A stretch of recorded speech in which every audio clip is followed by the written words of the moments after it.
Smile and Learn. 5 coses que hauries de saber sobre la prehistòria.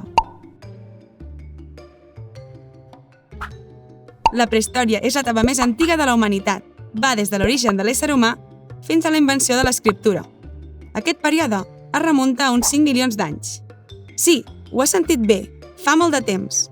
Es diu prehistòria perquè és l'anterior a la història, és a dir, a l'anterior a l'aparició de l'escriptura.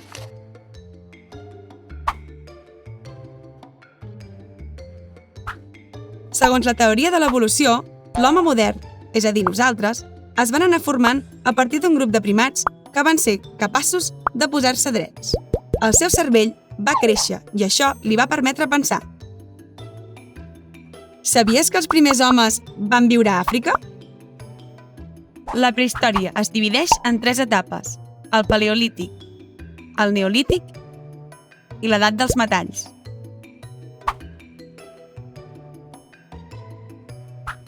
Durant el paleolític, els éssers humans eren nòmades, és a dir, no vivien en un mateix lloc. Es desplaçaven a diferents zones a la recerca de pesca, caça i altres aliments. Sí, ho has sentit bé, eren caçadors i recol·lectors.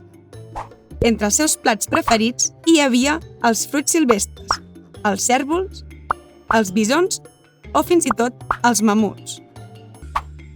S'organitzaven en tribus i vivien en cabanes o coves naturals que decoraven amb les famoses pintures rupestres i representaven escenes de caça com aquesta que veus a la imatge. No és increïble que encara existeixin? Al paleolític es va descobrir el foc i es van construir les primeres eines de pedra. D'aquí ve el seu nom. Paleolític vol dir pedra antiga.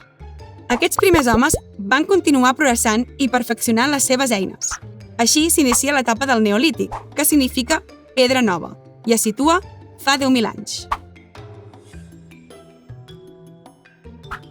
El neolític té el seu origen amb l'aparició de l'agricultura i la ramaderia. En aquesta etapa, els éssers humans van començar a domesticar els animals i a conrear la terra per aconseguir aliments.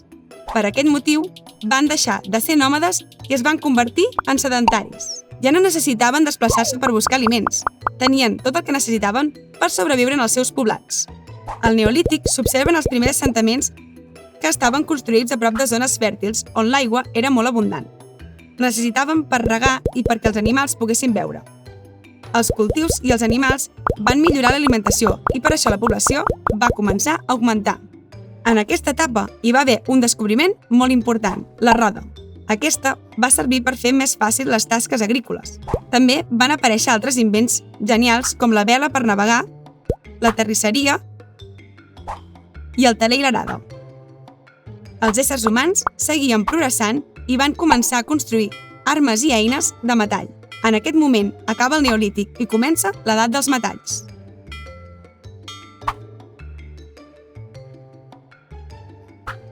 L'edat dels metalls va suposar tota una revolució, ja que les eines de metall eren molt més resistents que les de pedra. Amb aquests nous artefactes, els homes podien caçar millor i conrear la terra de forma més fàcil. Aquesta millora en la ramaderia i en l'agricultura va fer que hi hagués més aliments i per això va tornar a augmentar la població. En aquest període es van anar descobrint metalls com el coure, el bronze, el ferro o fins i tot l'or. L'artesania i els transports també van millorar molt i així va anar creixent el comerç i l'intercanvi de productes. Això es coneix com a bescanvi. La prehistòria va acabar amb l'arribada de l'escriptura. És un període fascinant, no ho trobes? Aquestes han estat les 5 coses que hauries de saber sobre aquesta etapa. T'ha agradat?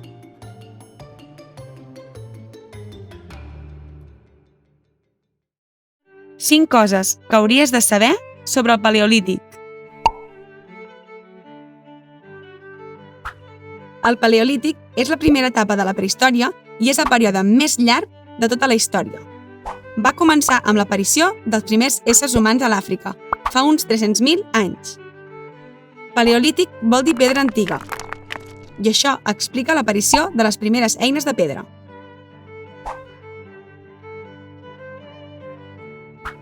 Durant el paleolític, els éssers humans s'organitzaven en tribus, petits grups de 20 a 30 persones que vivien en cabanes o coves naturals.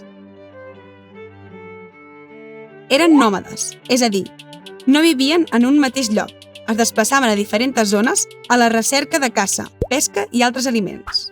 En altres paraules, eren caçadors i recol·lectors.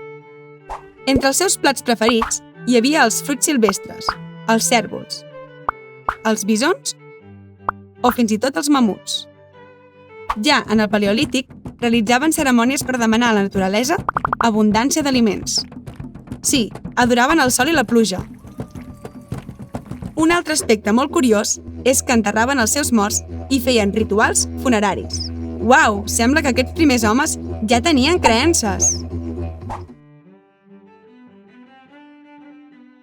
Al Paleolític es va descobrir el foc. No, així no! Sembla que després d'una tempesta i amb l'aparició d'un llamp va sorgir el foc de manera fortuïta. Més tard, els primers homes van aprendre a encendre'l de dues maneres diferents. Fregant un pal sobre un tronc o xocant dues pedres. El foc va ser molt important perquè els membres de les tribus poguessin tenir l'escalfor durant la nit o hivern. A més, gràcies al foc, podien cuinar i gaudir d'aliments molt més bons.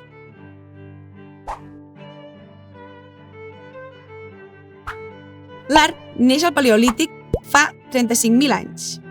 Ara segur et preguntaràs, tenien museus els prehistòrics? No, les primeres pintures rupestres apareixen als sostres i murs de les coves en què vivien.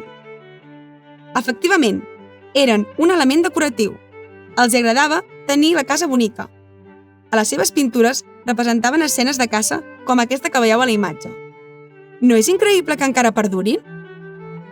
Elaboraven la pintura amb aigua, terra, sang o plantes i utilitzaven els seus dits o pinzells per pintar. Al Paleolític es van construir les primeres eines de pedra. Aquestes van ser imprescindibles per la supervivència, ja que amb aquests artefactes podien caçar o pescar més i millor. Que bé! Així podien aconseguir més aliments.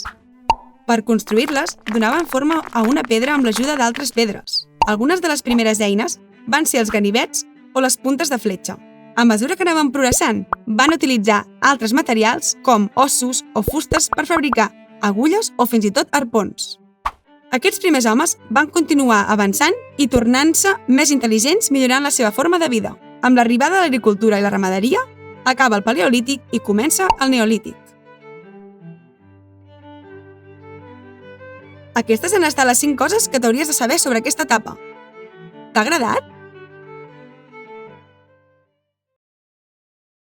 5 coses que hauries de saber sobre el Neolític.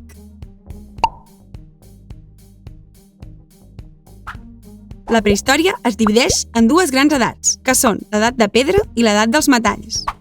El Neolític és l'última etapa de l'edat de pedra. Va començar amb l'aparició de l'agricultura i la ramaderia. Neolític significa pedra nova. I això explica l'aparició d'eines de pedra molt més elaborades que en el Paleolític.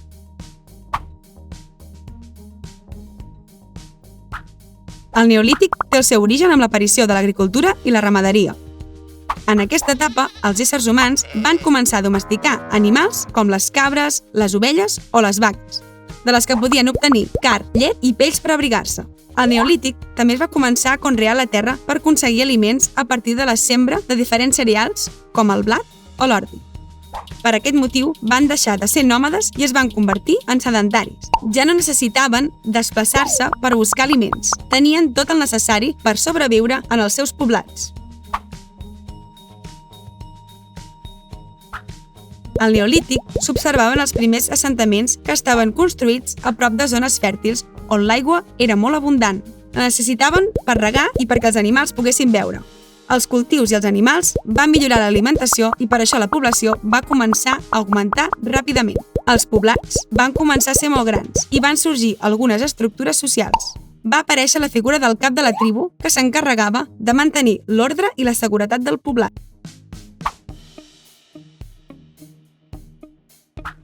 Al Paleolític es van construir les primeres eines de pedra que van anar millorant durant el Neolític. El principal canvi va ser que es va passar de colpejar les pedres a polir-les. Així es podien obtenir objectes molt més afilats i resistents amb els quals caçar molt millor i conrear la terra de forma més eficaç. Per exemple, van inventar les falç, eines utilitzades per recollir les collites del camp o les aixades per llaurar la terra. Una de les eines més importants va ser el molí de mà, que s'utilitzava durant el Neolític per moldre el gra. Aquesta etapa està marcada per un invent molt important, la roda, que va servir per fer més fàcil les tasques agrícoles. Ha arribat als nostres dies i és impossible imaginar-nos la vida sense ella. No ho trobes?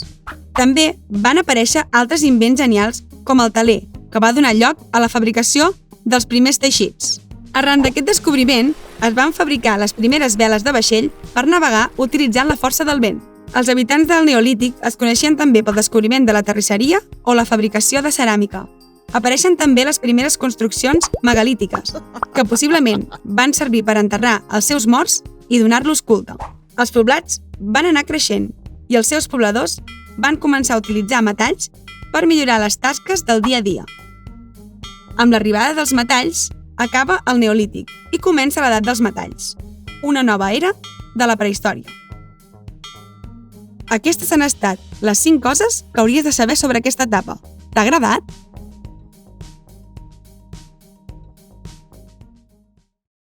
Cinc coses que hauries de saber sobre l'edat dels metalls. La prehistòria es divideix en 2 grans edats, que són l'edat de pedra i l'edat dels metalls.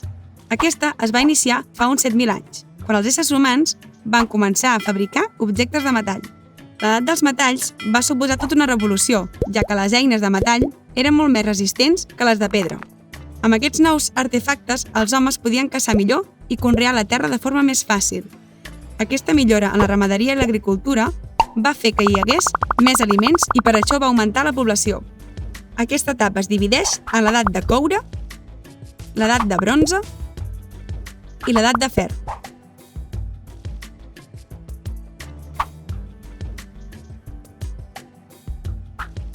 Durant l'edat dels metalls, els poblats van anar creixent i a poc es van transformar en ciutats. Normalment estaven situades en zones en què hi havia gran quantitat de metalls i tenien fortes muralles per protegir-se de possibles enemics. Les cases eren de pedra o tova, una barreja de fang i palla. Aquestes ciutats van ser la base de les grans civilitzacions de la història antiga. En aquesta etapa sorgeix una cosa molt important, l'aparició dels oficis.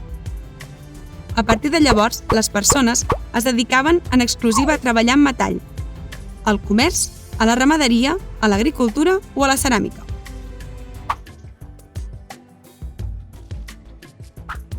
El metall es va utilitzar com a matèria primera per fabricar eines, armes o joies. El primer metall que es va descobrir va ser el coure. No era un metall molt resistent, per això es va fer servir principalment per joies i en menor mesura per fabricar utensilis i eines.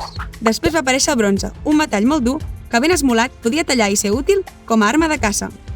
Finalment, es va utilitzar el ferro, un metall que, igual que el bronze, era dur i resistent. Amb tots dos es podien fabricar eines de treball, armes i fins i tot escultures.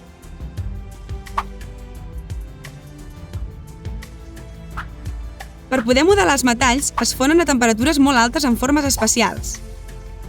Un cop fos el metall, el passaven en motlles o el colpejaven fins a aconseguir la forma desitjada per crear diferents eines, estris o armes. Aquest procés es coneix com a metal·lúrgia i va sorgir durant l'edat dels metalls. Actualment continua sent un dels sectors més importants de la nostra societat.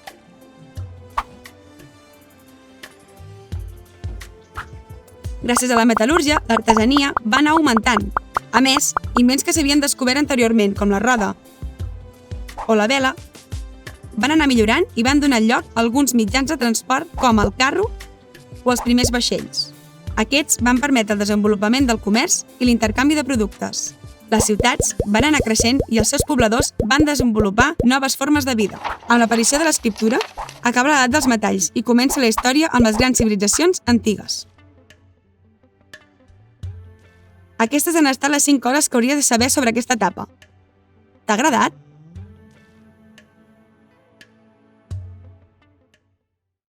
Cinc coses que hauries de saber sobre l'antic Egipte. Segurament has sentit a parlar de les piràmides d'Egipte, però Sabies que en realitat són gegantines tombes per als faraons? Milers d'obrers treballaven durant anys per construir una piràmide. El seu interior està ple de misteris. Hi ha túnels, càmeres i passadissos secrets. Les piràmides més importants són les de Queops, Quefren i Micerino.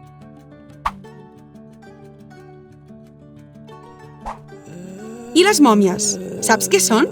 Quan els faraons i els egipcis més rics morien, el seu cos era preparat per ser conservat el major temps possible.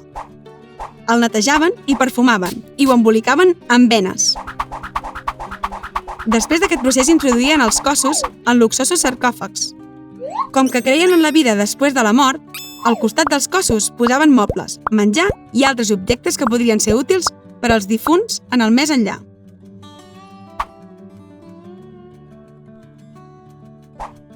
Però, un moment, quan i on passava tot això? La civilització egípcia es trobava en un lloc en què actualment està Egipte, a nord-est del continent africà.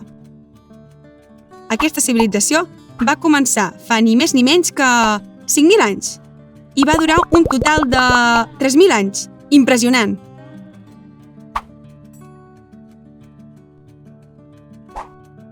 El riu Nil va ser clau en el desenvolupament de l'antic Egipte. El Nil és el segon riu més gran de la Terra, gairebé 7.000 quilòmetres. Prop d'ell es va desenvolupar la civilització egípcia. Al ser una zona envoltada pel desert, les poques terres fèrtils que hi havia estaven a les ribes del riu.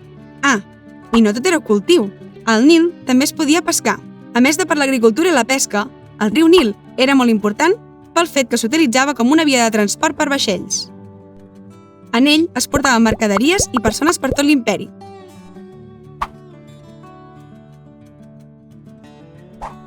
Segur que també has sentit a parlar de faraons. Saps qui eren? Els faraons eren els reis de l'antic Egipte. Se'ls veia com déus vius. Cleopatra és una de les més famoses, ja que a més de reina va ser diplomàtica, comandant naval, lingüista i escriptora de tractats mèdics. Un altre dels faraons més famosos és Tutankamon. La seva tomba va ser trobada gairebé intacta. Sabies que es va convertir en faraó als 9 anys? Aquestes han estat les 5 coses que hauries de saber sobre l'antic Egipte. T'ha agradat? 5 coses que hauries de saber sobre l'antiga Grècia. La civilització grega va sorgir cap a l'any 1200 abans de Crist en un lloc privilegiat, entre el mar Mediterrani i el mar Egeu. Es tracta d'un territori format per una península i un conjunt d'illes. Els grecs van ser un poble colonitzador. No es van conformar a romandre al seu territori, sinó que van buscar nous llocs per ampliar la seva civilització. Eren excel·lents navegants i van arribar a molts racons del mar Mediterrani, estenent el comerç i l'artesania.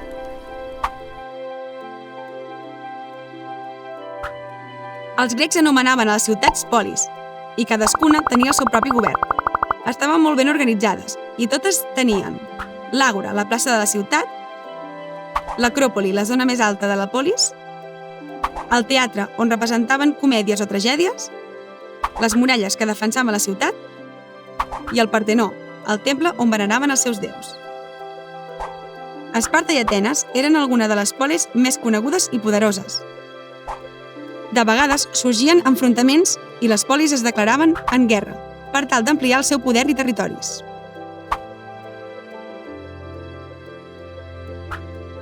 La societat grega es dividia en 2 grups, els ciutadans i els no ciutadans.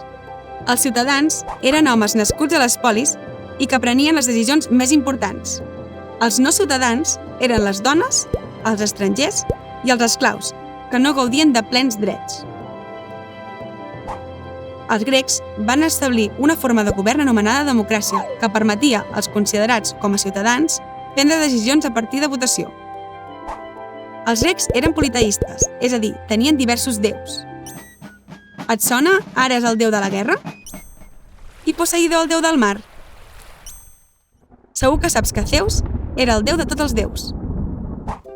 En aquesta civilització va sorgir la mitologia grega, una col·lecció de relats i històries sobre els déus i els herois que els grecs escrivien per explicar a la gent l'origen del món i transmetre els seus valors. Coneixes la història d'Hèrcules? Era el fill de Zeus i era tot un superheroi, meitat déu, meitat humà. La seva força era d'un altre planeta. Els grecs eren tremendament curiosos i estaven molt preocupats per conèixer tot el que succeïa al seu voltant, des de la natura fins al mateix ésser humà. Així va sorgir la filosofia, que el grec es tradueix com amor a la saviesa. Algun dels filòsofs més coneguts va ser Plató o Aristòtil. També, en aquest període, hi va haver importants matemàtics com Pitàgores o Arquímedes, que van tractar d'aplicar la geometria a les construccions i els números a la vida de les persones. El seu interès per la intel·ligència i el coneixement va fer que la civilització grega s'estengué per tota la Mediterrània.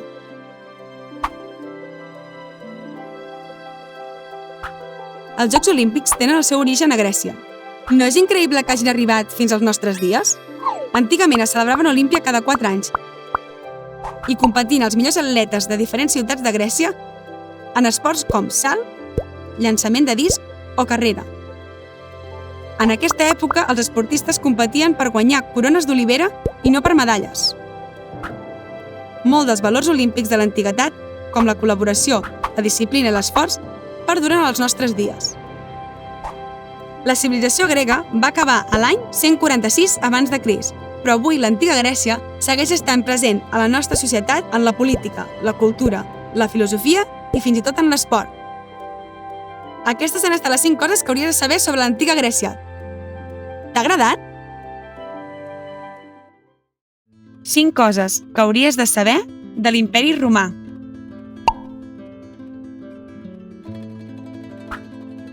Roma va ser fundada fa més de 2.800 anys a partir de la unió de diversos pobles a la vora del riu Tíber, en el que avui coneixem com Itàlia. La llegenda diu que el seu origen va tenir lloc amb 2 germans criats per una lloba, Ròmul i Rem. En un primer moment, Roma va ser una monarquia governada per reis. Més tard, els romans van establir una forma de govern anomenada república. En aquesta no existia un rei i ara eren els polítics els que prenien les decisions arribant a acords. En aquesta època Roma va anar creixent i conquerint grans parts d'Itàlia i del mar Mediterrani. Segles més tard, el govern de la república va entrar en crisi i es va iniciar una etapa coneguda com l'Imperi Romà. En ella l'emperador tenia tot el poder i estava assessorat pel Senat.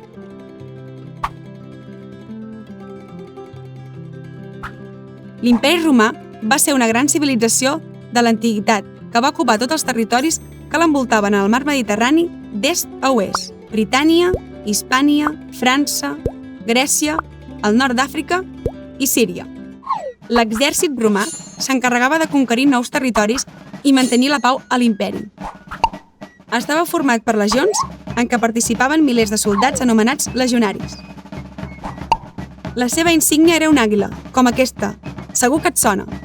Els legionaris estaven molt ben entrenats i rebien formació militar. Els romans van ser excel·lents estrategs i van aconseguir construir tot un imperi.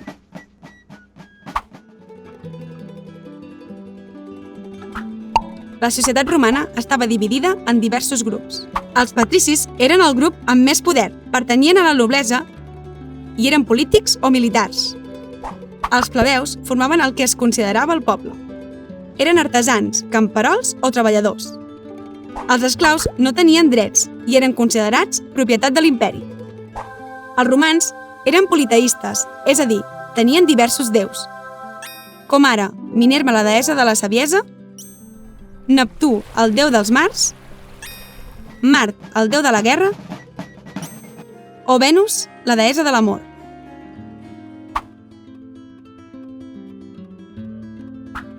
Les ciutats estaven emmurallades i formades per carrers empedrats. Els romans es van preocupar molt per millorar la seva organització i l'arquitectura. Així van construir ponts per creuar rius, calçades per comunicar ciutats o els famosos aqüeductes per transportar aigua. A més, van crear edificis dirigits a l'entreteniment de la vila, com circs o amfiteatres, on es celebraven carreres de carros o lluites de gladiadors. Però no tot eren baralles. També van construir teatres on representaven antigues obres gregues i escoles per educar els nens i les nenes. Al final del segle IV, els seus veïns, i els pobles germànics van començar a enviar territoris romans. Aquesta situació va provocar una gran crisi i va fer que l'imperi es dividís en dos. L'imperi romà d'Occident, amb capital a Roma, i l'imperi romà d'Orient, amb capital Bizanci. D'aquesta manera seria més fàcil gestionar un territori massa extens. L'imperi romà d'Orient es va poder mantenir fins al 1453, mentre que l'imperi d'Occident es va anar dissolent a poc fins a desaparèixer el 476. Amb la caiguda de l'imperi romà va començar l'edat mitjana. Després de milers d'anys, la història de Roma segueix estant present a l'organització de les nostres ciutats, la política, la cultura o l'art. Una altra de les aportacions més importants va ser el dret romà. Moltes de les lleis i formes d'entendre la societat perduren als nostres dies. Aquestes han estat les 5 coses que hauries de saber sobre l'imperi romà. T'ha agradat?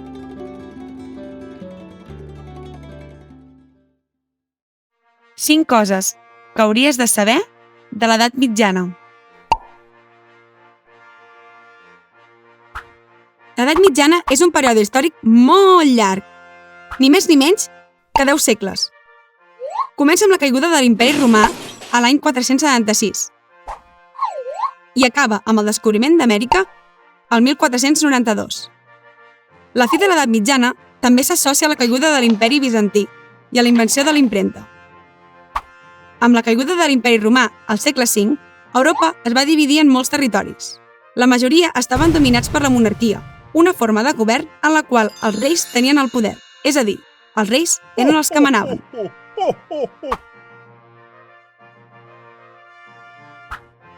A l'edat mitjana, la societat es regia pel feudalisme. No saps què és el feudalisme? Imagina una piràmide. A dalt tindríem els reis, que, com hem dit abans, eren els que manaven, amb permís del clergat, per sobre de tots. Per sota d'ells hi havia la noblesa, qui controlava els territoris cedits pels reis a canvi de jurar lleialtat i defensar en cas de guerra.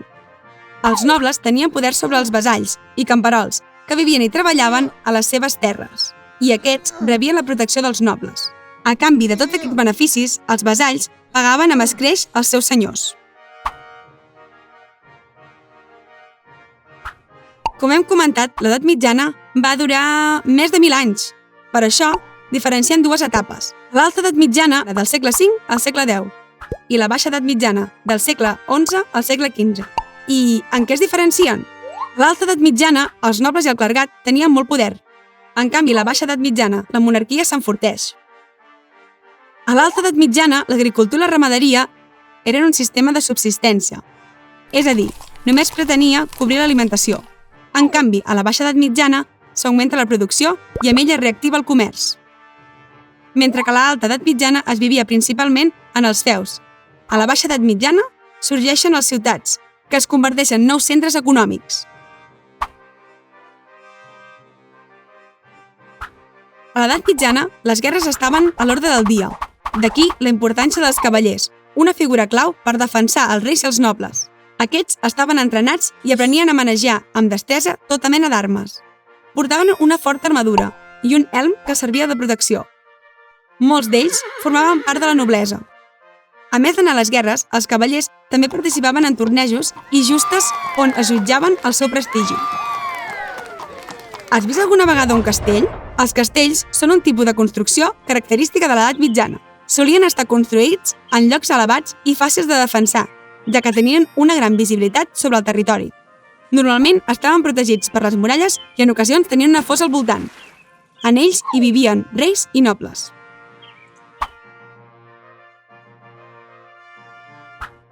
En els mercats medievals, els ciutadans podien comprar i intercanviar menjar, cereals, espècies, teles, joies. Els pagesos venien productes de camp i animals, i els artesans venien objectes fets a mà. A l'edat mitjana, els artesans que treballaven en el mateix ofici s'ajuntaven formant gremis. Alguns exemples són els ferrers, els forners i els picapedrers. Aquestes han estat les 5 coses que hauries de saber sobre l'edat mitjana. T'ha agradat? 5 coses que hauries de saber de la Revolució Industrial. La revolució industrial va començar a Anglaterra al segle XVIII, gràcies a la màquina de vapor de James Watt. Aquesta transforma l'energia tèrmica del vapor d'aigua en energia mecànica. Aquest invent va provocar una revolució a la societat abans mai vista. La màquina de vapor es va utilitzar sobre les fàbriques i el transport. La utilització de la màquina de vapor va transformar per complet la fabricació d'objectes, que van passar de ser elaborats per petits tallers a grans fàbriques. Això va fer que els petits tallers pràcticament desapareguessin. Gràcies a aquesta nova indústria es podien fabricar objectes en sèrie molt més barats, sent més assequibles la seva compra i fent pròspera l'economia. Les màquines de vapor també s'utilitzaven pel transport, facilitant el comerç i el trasllat de passatgers a llargues distàncies. Els ferrocarrils podien transportar elements pesats a molt alta velocitat per l'època, gairebé 40 km/h. No et sembla tant, oi? Doncs per aquella època era molt ràpid. Els vaixells de vapor també van suposar un gran avenç, fent que per primera vegada a la història de la navegació no s'hagués de dependre de la climatologia per completar els viatges. A la revolució industrial era importància a la societat rural tradicional, dominada per la noblesa, i apareix la societat urbana dominada per la burgesia. Els burgesos eren persones que s'havien enriquit gràcies a la producció de les fàbriques. Els antics pagesos rurals formaven llavors el proletariat, mà d'obra barata per a les fàbriques. Aquests eren pobres i treballaven en pèssimes condicions, que van millorar al llarg dels segles posteriors, gràcies a l'organització de col·lectius treballadors. El 1837, Samuel Morse inventa a Boston el telègraf. Aquest aparell servia perquè persones que estaven a molts quilòmetres de distància poguessin comunicar-se. A més, Morse va crear un codi que codificava l'alfabet mitjançant polses elèctrics, que avui coneixem com a codi Morse. La primera connexió entre Washington i Baltimore es va fer 7 anys després de la seva creació. Totes dues ciutats estaven només a 60 quilòmetres de distància. Una mica més tard, es van aconseguir connectar Amèrica amb Europa. Aquestes han estat les 5 coses que hauries de saber sobre la revolució industrial. T'ha agradat?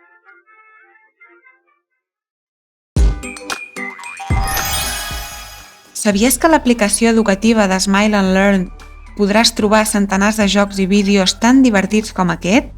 Descarrega't l'app de Smile and Learn al teu mòbil, tablet o ordinador i seguiràs aprenent mentre et diverteixes.